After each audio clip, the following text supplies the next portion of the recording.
So we talk about this all the time. Today, let's dig a little deeper around this notion of culture and leadership and human beings and relationships. You're going to love today's podcast. Just sit back and hold on. It's a good ride.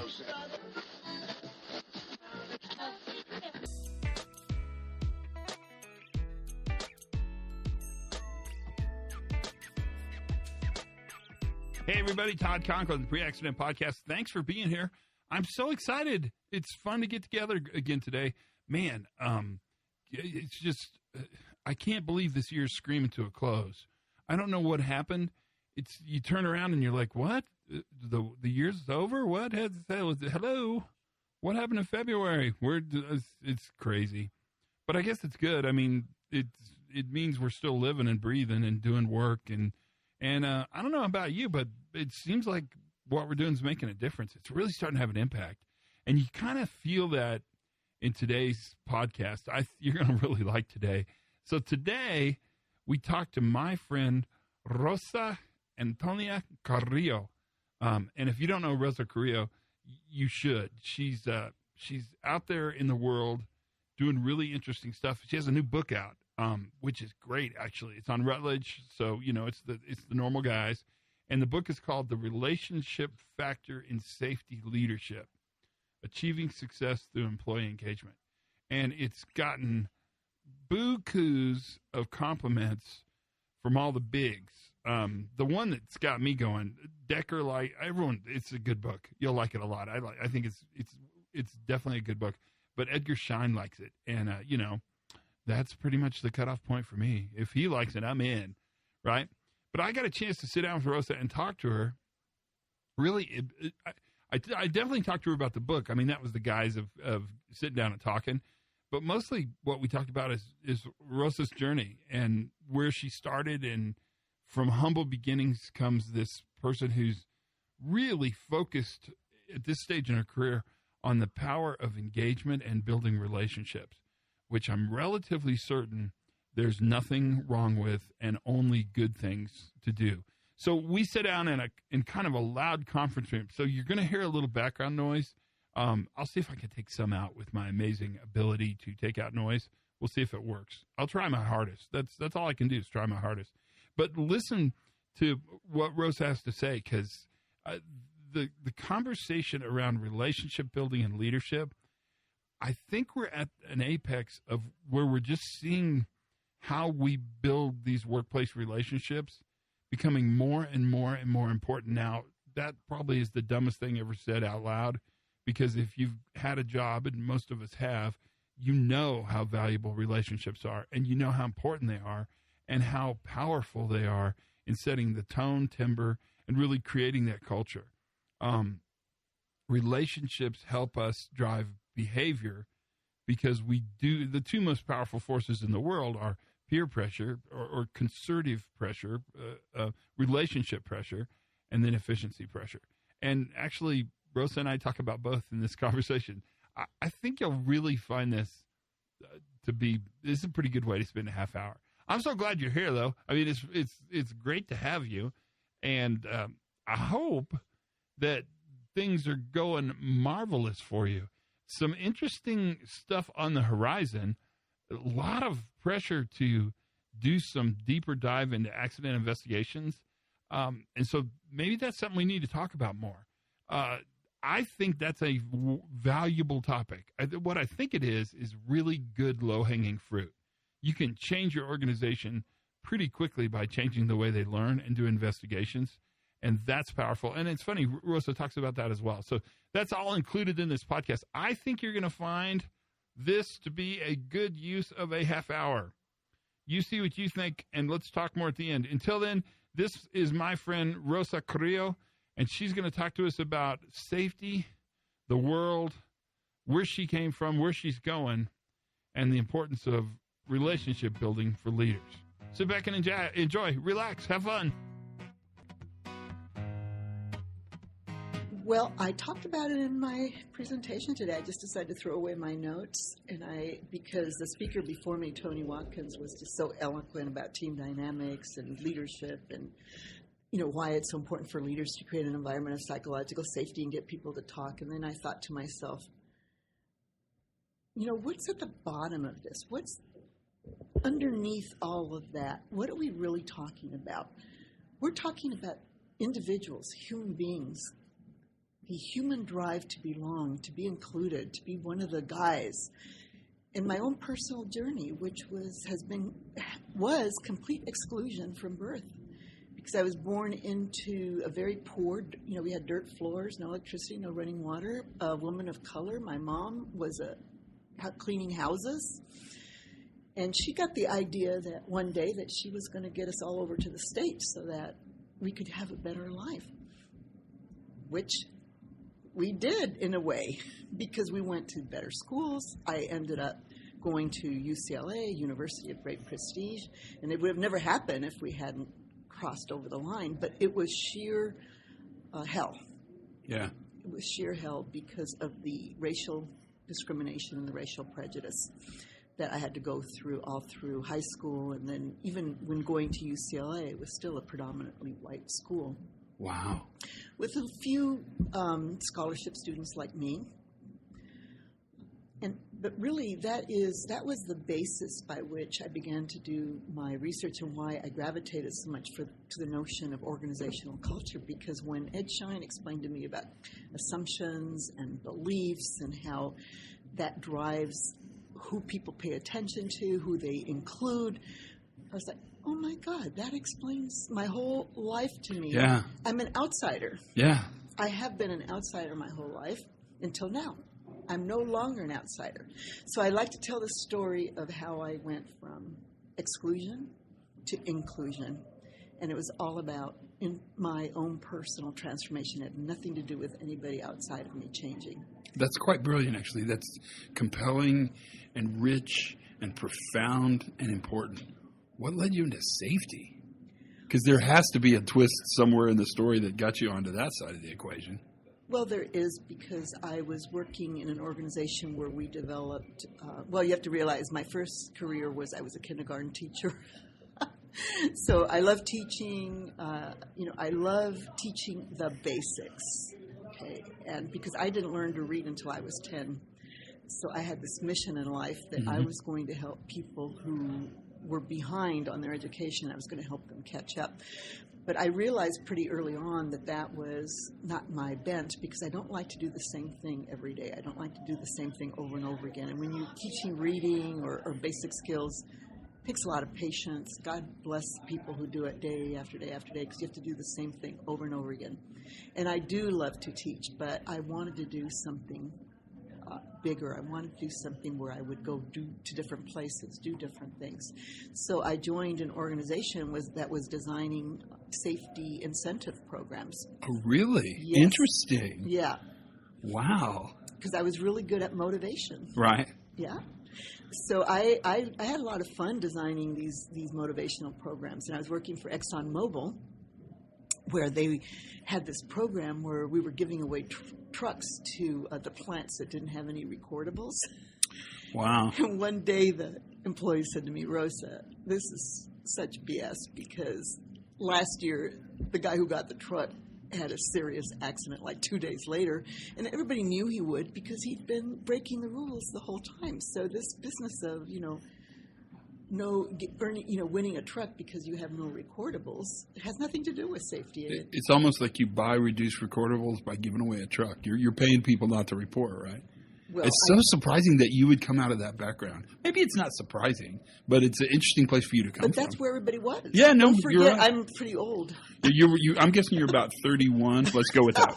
It's Okay, we'll go with it's that. a podcast. We both are just babies. Right. No, that's where everybody was back then. Let's incentivize people not to have recordables, and we didn't realize that we were getting people to not report. Sure. Through those actions. We were so naive.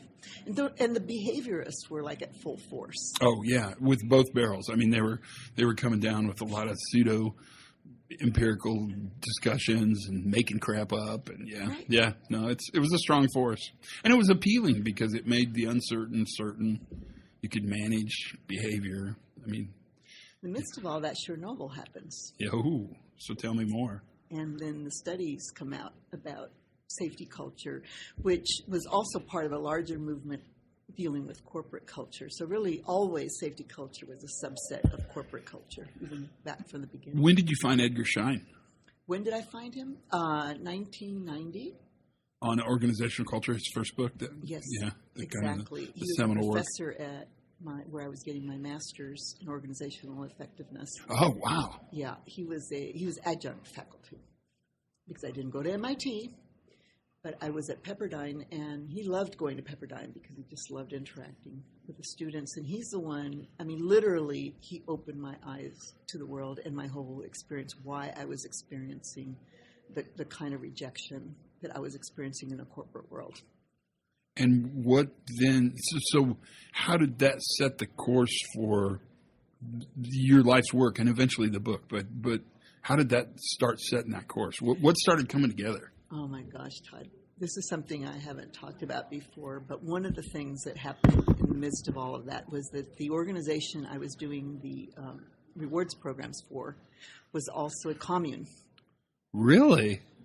Yes, and Whoa, this story just gets better. We took in people with drug and alcohol addiction. I never had a drug or alcohol addiction, but I was there to forward the movement and to help people. And the way we raised money was through these premium award programs. Well, it just so happened that the leader of that particular organization became a cult leader and destroyed the whole. Wow. Yeah. What a man. You have the best story ever. So there I am, and then I meet Ed Schein, and he's telling me about, I said, Ed, I don't understand it. How did I fall for this cult leader? How could I be so stupid? And he explained it all to me about how people, you come in and you start buying into the leader's beliefs and assumptions, and it's incremental. It's incremental commitment. He said, and that's what happens in organizations. It's incremental commitment. Now, if you're lucky, you're committing to a positive leader. If you're unlucky, you're committing to a negative influence. Wow. But the dynamic exists everywhere. Wow, that's amazing. Isn't it? And so then you started working with leadership, with culture, with organizations, with leadership, and all of this around safety. Tell me that part of the story. Okay, so then I left that commune, and I went into, my ex-husband and I started a business, and we called it Culture Change Consultants, which Ed got a good laugh out of that because he said, oh my God, you can't change culture. There's no such thing as safety culture. Yeah, and he's You can't right. manage it. And he's blah, blah, right. blah. Everything's And right. I said, well, I don't care what you say, Ed. I want to make money. Yeah, right exactly. now it's hot. Culture change is hot, so that's where I'm going. And I did that for maybe 20 years. We became very popular, very famous as the Culture Change Consultants. But there came a time when I just got fed up with it. I said, really, leaders don't understand what culture is. Culture, the concepts of culture don't really help you. The way we were using it, the concept of safety culture, don't really guide you to make the kinds of changes in your organization that you need to make in order to achieve the next level of performance, because it's really about your relationships with the people and how you're including them in the decision-making process, how you're relating to them, are you listening to them? And to me, that's more the social network, social interaction. Yeah, So, relational, right? relational. Yeah. And so when I went into that, then Ed Schein said, oh, well, you just happen to be right in alignment with my new book, which is A Humble Leadership. And he came up with that whole personalization level 1, 2, 3. And I said, you're good at making these concepts up that very linear people and leaders can accept. I said, I'm more of I'm more at the emotional root, which is that almost everybody in the organization feels disrespected, not listened to, and excluded. And until we start to change that, the performance is not going to change. It's so interesting because the theme of exclusion is coming up again and again and again. And I can see in the book where the book is really a remedy for, remedy maybe not the best word, it's a discussion about the potential pitfalls of exclusion.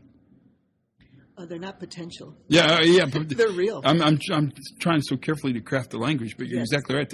They're not. They are pitfalls. It is very real because no matter how powerful you are or how educated you are susceptible to the same needs, psychological needs, which is a need for belonging and inclusion. Right. You just have different circles, right? Right. If you're a really rich, powerful CEO, you have to keep your board happy. Right. And they're hungry. They're needy. And I think it's so interesting that we have traditionally excluded the outliers in safety and really deemed them, at-risk behavior. I mean, we've got a lot of words to create exclusionary outcomes in safety that we've dealt with for a while. I mean, that's a part of it. Is that what motivated you to write this book? Yes, because I've always been an outlier. I've never felt I belonged. I've always felt excluded. I felt that I had to struggle it's like you're climbing Mount Everest, right? You have to struggle for every little step and every little piece of land to gain credibility, to have people listen to you. And then everybody experiences this. Wait a minute, I said that 10 years ago. Why is so-and-so getting the big bucks now for saying exactly the same thing? Yeah, and that's a part of it. What were you, when you crafted the book, and I know that you've been working your whole life on the book, so yes. I'm not going to even pretend to assume you sat down one afternoon and wrote it. That's not true. But the language and the attitude you write in is really comfortable. It's actually, anybody can grasp it. It's attainable. But I also found it pretty funny, pretty kind of pithy, kind of, I don't know what the word, kind of very real. And it deals with really leadership and this notion of relationships and that networking in a very real way. I like it a lot. What caused you to voice your book in that voice? Years of experience trying to sideline the objections and rejections. It's a very carefully worded book, very carefully, because in my mind I was always hearing the yeah buts. So I didn't want to confront, because I think confrontation, well, some people do well with the confrontation, but in my experience I have not done well with that. Like when I tried to confront the behaviorist, that was very personally painful to me. So I said, no, I'm not going to do that. I'm going to just identify and be empathetic to the different experiences and the different levels of resistance, because resistance is really fear. Right. So I'm going to take the high road. I'm going to be empathetic, and I'm going to say, hey, I understand. This is the situation. This is what we're facing. I'm like you. You and I are very much alike, but here's my experience, and here's what I have found works and doesn't work. And then that sort of overarching inclusion message, right? That's really, I think that's part of what resonated with me so much, and part of what I'm really seeing resonating with the people that I'm talking to, is that it doesn't see something. Leadership is not directed towards the worker. That's exclusionary. Leadership is a part of the relationship we have with each other. Yes. And I think that's really, it matches where shine is. I mean, my favorite thing on earth is, I never know how to say this, Rosa, really good academics at the end of their career kind of point to what matters, and a lot of the crippy crap just goes away. Ned Hall, the father of nonverbal communication, was my neighbor in Santa Fe, and at the end of his life, and he lived to be, like 99. Towards the end of his life, he really boiled all his study of intercultural differences down to one thing: make a friend. I remember sitting with him in Santa Fe and him saying, if you want to understand someone, become a friend with them.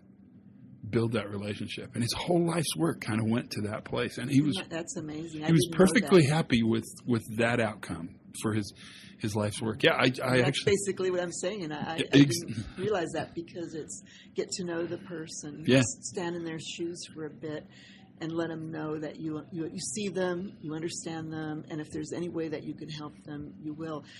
So I've been sharing that because I've done a lot of individual conversations with some of the HSE leaders who are very frustrated. How do I go change the culture? And I'm going, no, you're not going to change the culture. That's not your role. You don't have the power to do that. But you can make friends. And those friends become really important. That becomes a big part of what we think about. And it's interesting because that's right where Shine is. I mean, Shine's in the same place is the professional relationships that we've espoused. That professional distance between you and I has probably caused more harm than good. So why should people read the book?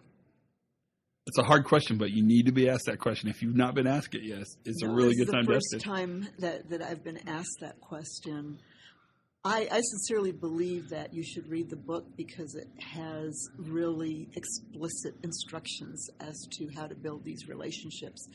And in my experience, because I didn't make these up, these came from a result of a lot of individual interviews and experiences that I've had over the year, plus a lot of research that I've done. And so they work. And if you want to take a shortcut and make progress in your career, then you should take it to heart. You should read what's in there. That's a brilliant, I mean, it gets no better. I mean, that's the perfect reason to read a book. So what's ahead for you? What's interesting you now? What are you thinking about now? What are you doing now? Well, I mean, I know what you're doing now. We're in Trinidad and Tobago. Yeah, right. We're having a good time. Yes, we know where. Yes, we know where we are now. But what's ahead? Well, I kind of find the idea attractive of just doing keynotes because I'm exhausted from all of the intense interpersonal work. I tend to take it home with me when people feel rejected or dejected or things just fall apart. Like, I won't mention a company name, but we just did a lot of work to put together a whole approach based on the relationship factor. And then everybody at the top was let go because they wanted to get rid of all the high-salaried people. And this is just constant. I mean, it's just always happening because the board of directors sets the direction. Right. And I have no influence on the board of directors. Yeah.